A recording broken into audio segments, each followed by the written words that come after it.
Good morning friends. Sunday talk के अंदर फिर हमारा जो है एक और प्रेजेंटेशन है यहाँ पर, और मुझे लगता है कि फिर वो जो पैसा कमाने का जो मौसम है वो आ गया। वैसे शेयर मार्केट में मैं सोचता हूँ फ्रेंड, मैं आपको आज बोल रहा हूँ पैसा कमाने का मौसम आ गया, लेकिन हकीकत बात क्या है? तो शेयर मार्केट में पैसा कमाने का मौसम कब नहीं होता।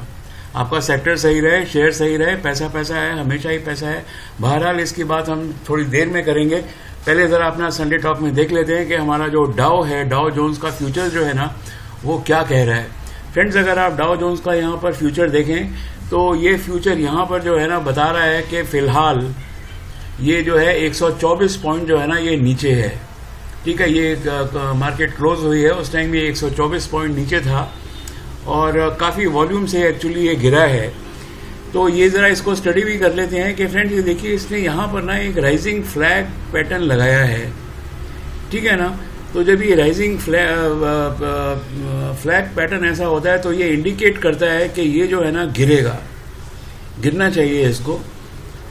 लेकिन यहाँ पर आप देखिए कि ये जो है गिर के ये 30,044 से तक नीचे आया, उसके बाद ये 140 पॉइंट ऊपर जाकर 30,183 के ऊपर जाके ये बंद हुआ। और इसका हाई और लो भी देखिए तो मेरे को ऐसा अगर तो ये विक इसकी नहीं लगी होती तो मैं बोलता कि मार्केट जो है ना ये गिरेगी। सॉरी लेकिन क्योंकि ये जो विक है ये 50% से ऊपर आ गया तो मुझे लगता है अभी थोड़ी सी इसमें और जाने की भी गुंजाइश है। और यहाँ जो पॉजिटिव वॉल्यूम है ना वो भी ग्रीन है, वो बहुत ज़बरदस्त लगी है। तो मुझे लगता है कि फ्लैग पैटर्न अभी कंप्लीट नहीं हुआ है, थोड़ा सा और ऊपर जाएगा। उसके बाद ये निश्चित है कि मार्केट नीचे है, नीचे गिर के ज़रूर आएगी और इसको नीचे गिर के आना पड़ेगा 8,000 या 29,000 तक इसको नीचे गिर के आना पड़ेगा। यहाँ से 1,000 पॉइंट में गिरने की गुंजाइश है। तो जैसे फ्रेंड्स मैंने आपको बोला है यहाँ पर कि ये जो है कि क्योंकि इसकी विक बहुत लंबी है, थोड़ी सी और ऊपर होती तो क्लियर कट होता है ये ऊपर जाएगी। उसी हिसाब से अगर हम देखें तो यहाँ जो डाउ जोन्स है ना फिलहाल एज ऑफ नाउ ये 71 पॉइंट प्लस दिखा रहा है। तो ये बिल्कुल सही है अपनी जगह। हमारी एनालिसिस यहाँ पर फ्लैग पैटर्न है, इंडिकेटिव है कि ये ऊपर जाएगी। लेकिन अभी अगर आप उसके यूएस के अगर आप न्यूज़ देखें तो यूएस न्यूज़ में देखिए कि जो कोरोना के केसेस तो इंक्रीज हो रहे हैं, लेकिन जो मॉडर्ना की जो वैक्सीन है फाइजर मॉडर्ना की, वो भी जो है लगनी इमीडिएटली स्टार्ट हो जाएगी, या अगर हो सकता है स्टार्ट हो गई हो। यूएस चाइना के जो रिलेशंस है वो अभी भी बहुत ज़्यादा स्ट्रेन्ड है और जो इकोनॉमिक पैकेज है वो भी आया नहीं है। तो एक तो वहाँ पर जो इंडिकेटर है इकोनॉमिक पैकेज का, हो सकता है उसकी वजह से ये ऊपर चला जाए, नहीं तो बाकी सब न्यूज़ जो है ना इसमें डिस्काउंट हो चुकी है।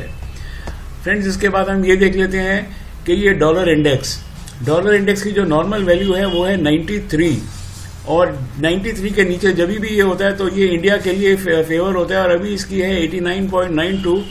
तो इसका ये मतलब है कि it is favouring India at present. याद रखिए 93 इसकी जो है नॉर्मल वैल्यू है, 93 के ऊपर ये इंडिया के लिए खराब होता है और 93 के नीचे अच्छा होता है। तो फिलहाल तो इंडिया के लिए, इंडिया में कोई वो नहीं है, इंडिया को ये जो डॉलर इंडेक्स है वो फेवर कर रहे हैं, इंडिया में डॉलर्स जो हैं आते रहेंगे। अब फ्रेंड्स देख लेते हैं कि जो इंडिया का विक्स है वो क्या कहता है। इंडिया विक्स की जो नॉर्मल वैल्यू है वो है 14 to 16 की जो वैल्यू है वो नॉर्मल वैल्यू है। वॉलेटिलिटी नॉर्मल रहती है, 15 के नीचे वॉलेटिलिटी कम होती है और 15 के ऊपर वॉलेटिलिटी ज़्यादा होती है।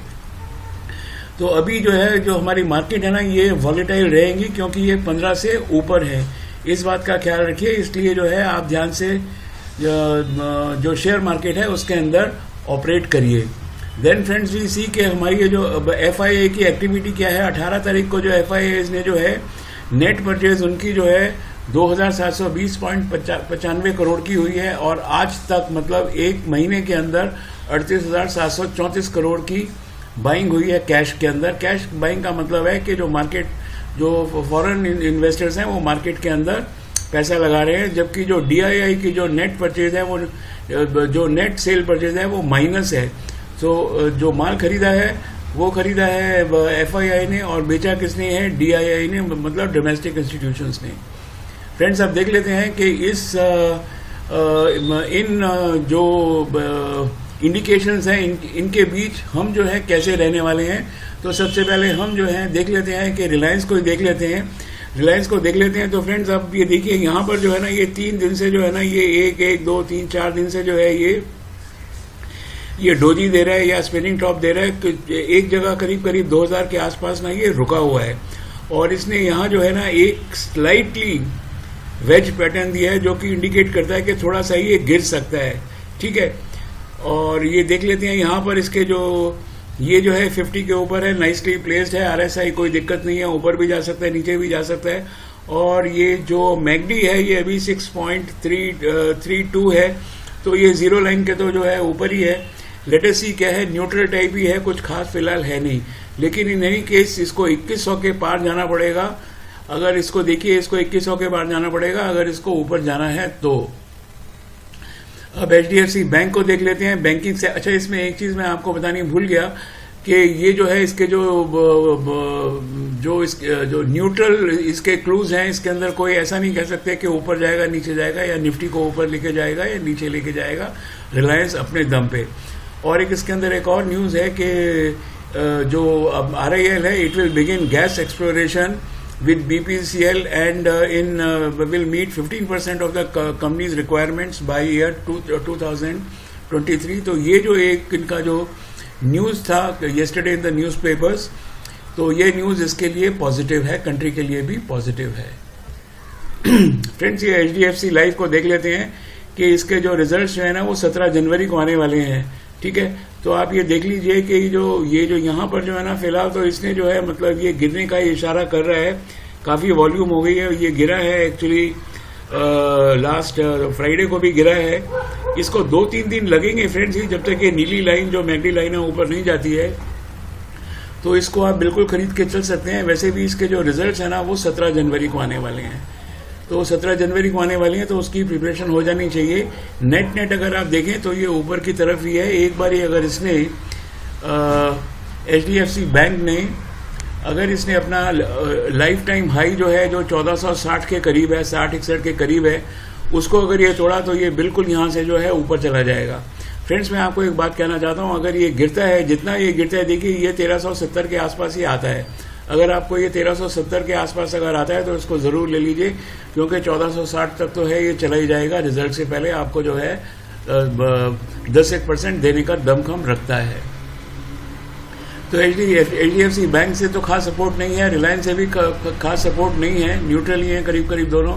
अब देख लेते हैं कि निफ्टी क्या कह रहा है। निफ्टी तो कह रहा है ये ऊपर जाएगा, हाँ it's positive but it is range bound. उसका रीजन है 2 दिन से अगर आप देख लीजिए, इसने ये जो है यहाँ पर ड्रैगन फ्लाई डोजी लगाया है।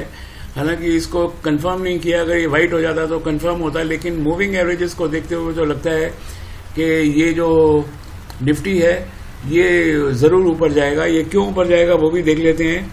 और फ्रेंड्स आप ये देख लीजिए, यहाँ पर ये जो है ना ऑलरेडी ओवरबॉट जोन में आ चुका है और ये भी जो है फ्लैट है। तो ये मिक्स्ड है, कोई ऐसे बोल नहीं रहा है कि एकदम ऊपर जाएगा नीचे जाएगा, लेकिन मूविंग एवरेज यही सजेस्ट करती है।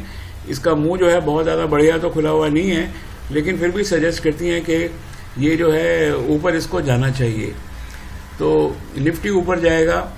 बैंक निफ्टी क्या करेगा? बैंक निफ्टी की कोई सपोर्ट नहीं है। आप देख लीजिए 1, 2, 3, 4, 5 दिन से जो बैंक निफ्टी है वहीं घूम रहा है, बल्कि 6 दिन से क्या 7 दिन से वहीं घूम रहा है। ये डोजी लगा रहा है, तो इसकी कोई सपोर्ट नहीं है। और यहाँ भी जो ब्लू लाइन है ये नीचे की तरफ है, तो कोई सपोर्ट नहीं है इसकी, और ये भी ओवर बॉट जोन में है। तो निफ्टी तो खैर खास सपोर्ट नहीं कर रहा है। तो अब अगर आप इसको सही तरीके से देखें तो डाउ जोन्स जो है ना वो फिर नेगेटिव शो कर रहा है, लेकिन फिलहाल पॉजिटिव के अंदर आ गया है यूएस का डाउ जोन्स। इंडिया विक्स जो है वो वॉलेटिलिटी जो है बराबर शो कर रहा है, पॉजिटिव शो कर रहा है। डॉलर इंडेक्स पॉजिटिव है। FII एक्टिविटी तो बहुत अच्छी है, 2800 करोड़ का उन्होंने सामान खरीदा है। और ये जो रिलायंस है और HDFC है, इनकी बड़ी माइल्ड सपोर्ट है। और बैंक निफ्टी जो है ना इसकी भी कोई खास सपोर्ट नहीं है। तो फ्रेंड्स इसका मतलब ये है, बैंक निफ्टी तो नेगेटिव ही बता रहा है, 5 दिन से जो है ऐसे चल रहा है। इसका मतलब ये है कि जो एक्शन होगा ना वो स्टॉक स्पेसिफिक रहना चाहिए। मंडे को जब हमारी कल मार्केट खुलेगी, और इसलिए जो है स्पेसिफिक स्टॉक्स के अंदर रहना ही बेहतर है। तो कंक्लूजन हमारा क्या निकला कि जो फॉरेन जो हमारे क्लूज जो फॉरेन क्लूज हैं वो पॉजिटिव है। जो इंडिया के जो क्लूज हैं वो करीब करीब स्टेबल ही हैं। ठीक है, इसलिए स्टॉक स्पेसिफिक रहना बहुत ज़रूरी है। और फ्रेंड्स अब देख लेते हैं कि जो 2 हॉट स्टॉक्स हैं, ये हॉट स्टॉक्स हमारे कौन कौन से हैं। तो ये मैं आपको बताना चाहता हूँ कि रेड हॉट स्टॉक जो पहला हमारा है वो हमारा स्टॉक है इन्फोसिस। वो हमारा स्टॉक है इन्फोसिस। क्यों हमारा स्टॉक इन्फोसिस है? पहली बात तो ये है कि ये अब ट्रेंड के अंदर है, ठीक है। और दूसरी बात है कि फ्रेंड्स इसके जब रिजल्ट्स आए थे, ये देखिए जब 13 सितंबर को इसके Q2 के Q2 के रिजल्ट्स आए थे, उस टाइम इसकी जो कीमत थी ना वो 960 रुपये थी, और 960 से आज ये 230 रुपये ऊपर दे चुका है, यानी कि 25% ये ऊपर दे चुका है। और ये हर बार ऐसे ही करता है। ये Q2 जो है ना, इसके रिजल्ट्स और गाइडेंस बहुत अच्छी आ रही है। इसलिए ये जो है ना, ये हमारा जिसको बोलते हैं ना डर्बी का घोड़ा है। डर्बी के घोड़े में डर नहीं होता, वो रेस जीतने के लिए उनको ऐसे ट्रेन किया जाता है। तो ये हमारा स्पेसिफिक स्टॉक है, सदाबहार स्टॉक है, रिलायंस जैसा मार्केट के अंदर इन्फोसिस। तो आप ये सोच सकते हैं कि अगर इसके जो 13 तारीख को रिजल्ट आए, हो सकता है थोड़ा सा ही नीचे आ जाए, कोई शक नहीं है। लेकिन एक बात ज़रूर है कि ये जो मेरा जो इसका टारगेट है वो 1250 का टारगेट है। और फ्रेंड्स मैं इसमें आपको एक चीज़ बोलना चाहता हूँ कि ये जो स्विंग ट्रेडिंग के लिए ना, this is one of the best stocks. ये देखिए 1150 के आसपास ही हमेशा आता है ये स्टॉक। मैं ज़रा इसको दोबारा से आपको समझाना चाहता हूँ। इसके अंदर जो लोग स्विंग ट्रेडिंग करते हैं ना, उनके लिए ये जो ये स्टॉक है ना, ये बहुत मस्त स्टॉक है। देखिए मैं इसको क्लोजिंग प्राइस पे लगाता हूँ आपको ये स्टॉक। अब आप ये देखिए जो स्टॉक है ना, ये 1250 के पास आता है, जहां ये डबल बॉटम पे सपोर्ट लेता है। जस्ट सी हियर, ये डबल बॉटम के ऊपर ये सपोर्ट लेता है। ये बार बार ये स्टॉक डबल बॉटम पे सपोर्ट लेता है 1150 का, और यहाँ से ये जो है ऊपर चला जाता है। और ये यहाँ पर जो है इसकी रेजिस्टेंस भी थी। फिलहाल हम यहाँ पर है तो यहाँ पर सपोर्ट लेता है। इसके अलावा फ्रेंड्स आप देखिए कि ये हर हफ्ते, हर 4-5 दिन के बाद जो है ना, आपको ये जो है ना 5-7% कमा के देता है। उसके बाद इससे पहले इसकी सपोर्ट आई थी 1150 के ऊपर। इसने कम से कम ये वही है कि हर हफ्ते ही आपको पैसा कमा के देता है। उससे पहले इसकी सपोर्ट आई थी 1120 के ऊपर, और 1120 से इससे पहले सपोर्ट आई थी 1100 के ऊपर। फ्रेंड्स ये इतना कमाल का ये स्टॉक है, मैं बोलता हूँ, जो पैसे कमा के देता है हर सपोर्ट के ऊपर। आप देख लीजिए, ये जैसे ये सपोर्ट है 1150 है, फिलहाल तो इसने अच्छी तरह क्रॉस कर दिया है। देखते हैं नेक्स्ट सपोर्ट इसकी कौन सी बनती है। लेकिन अगर ये आपको जो 1150 के 50-60 के बीच में मिल जाए तो शर्तिया इसको खरीद लेना चाहिए, क्योंकि इसकी सपोर्ट जो है ना वो हमेशा बहुत स्ट्रांग होती हैं, और ये हमेशा हर हफ्ते 10 दिन में जो है आपको 5% कमा के ही देता है। तो मेरे हिसाब से तो ये डर्बी का घोड़ा है, सदाबहार स्टॉक है।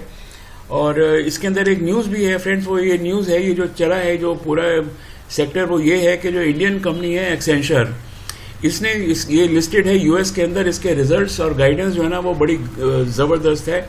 इसलिए हम ये एक्सपेक्ट करते हैं ये 1250 के ऊपर भी ये स्टॉक जो है 13 जनवरी तक जा सकता है। तो ये मेरा रेड हॉट स्टॉक है फ्रेंड्स, जिसको आपको ज़रूर लेना चाहिए। मुझे लगता है कि 13 जनवरी तक रखेंगे तो आपको ये जो है और यहाँ से करीब 60-70 रुपये कमा के 6-7-8-10% दे सकता है। और फ्यूचरिस्टिक स्टॉक्स है। अगला स्टॉक फ्रेंड्स मेरा है एस्कॉर्ट्स। एस्कॉर्ट्स में सबसे पहले तो ये स्टॉक मैं आपको बता दूं मैंने क्यों चुना है, क्योंकि इसमें अगर आप देखिए तो इसका जो RSI है ना वो इस टाइम चल रहा है करीब 36, ठीक है। पहले भी जब इसका RSI लगा था यहाँ पर, तो उसके बाद ये बहुत ऊपर गया था। फिर इसका RSI यहाँ लगा था, फिर यहाँ से ये ऊपर गया, अब फिर इसका ये RSI के करीब है। तो ये अगर ये आपको स्टॉक जो इसकी जो प्रेजेंट कीमत है, हम देख लेते हैं क्या प्रेजेंट कीमत है, मिल जाए तो आप इस स्टॉक को ज़रूर रख सकते हैं। क्योंकि RSI स्टॉक जो पहले लगा था 2/11 को इसके रिजल्ट आए थे, 2 नवंबर को, ठीक है। तो उस टाइम इसका रेट था 1204 से कहाँ तक गया ये, इसने पूरा 10% जो रिटेलर्स हैं उनको दिया है। उसके बाद ये स्टॉक गिर के फिर ये जो है RSI 30 के ऊपर आया है, ठीक है। इसका मैंने आपको बता दिया, अभी बताया RSI इसका 30 लग चुका है उसमें NSEguide.com में। अब यहाँ से जो है ना ये स्टॉक जो है ना ये ऊपर जाएगा, ठीक है। ये जब स्टॉक ऊपर जाएगा तो अगर इसने 1440 को पार कर लिया, इसके रिजल्ट्स अच्छे आएंगे, तो आपको क्या, आपको तो बहुत पैसे मिल गए, आपको तो 15% मिल गए, और क्या चाहिए आपको। अगर अभी जैसे यहाँ पर ये 2 नवंबर को है इसके रिजल्ट आए हैं, इसका मतलब है इसके रिजल्ट जो है ना 2 फरवरी के आसपास आएंगे। आपको ये स्टॉक खरीद लेना चाहिए, आपको इसके अंदर पैसे ज़रूर मिल जाएंगे। तो फ्रेंड्स ये एक्चुअली मेरी कहानी है। तो मैं इसके अंदर बस इतना ही कहना चाहता हूँ कि जो हमारा कमाने का सीजन में, जैसे मैंने शुरू में बोला था कि शेयर मार्केट में कब कमाने का मौसम नहीं होता, शेयर मार्केट में हमेशा पैसा कमाने का मौसम होता है। सबसे बड़ी बात यह है कि आप जो है, आपका जो स्टॉक है वो सही सेक्टर में होना चाहिए, वो जो स्टॉक है सही कीमत पे खरीदना, सही स्टॉक होना चाहिए, सही सेक्टर भी, स्टॉक भी और सही कीमत पे भी। फ्रेंड्स, हम बहुत बारी बोल चुके हैं कि हमेशा जो है RSI 30 के आसपास जो स्टॉक आता है उसको खरीदें। यहाँ पर आप देखिए नीचे वाले क्रॉस पे खरीदें, और ये जो है ऊपर हमारा ये स्टॉप लॉस है, इसके ऊपर आप बेच दें, नुकसान नहीं होना चाहिए आपको। बाकी तो शेयर मार्केट है, अपने हिसाब से चलती है, नहीं कुछ किसी के लिए कुछ कह सकते हैं, लेकिन फिर भी हाँ इतना ज़रूर है, अगर आप 1 साल के अंदर अपने पैसे को 100% भी कर लें तो ठीक है, मैं बोलूँगा कि आपने जो शेयर मार्केट के आप खिलाड़ी हैं, नहीं तो आप जो हैं शेयर मार्केट को सीखते रहिए। Thank you very much and have a nice day.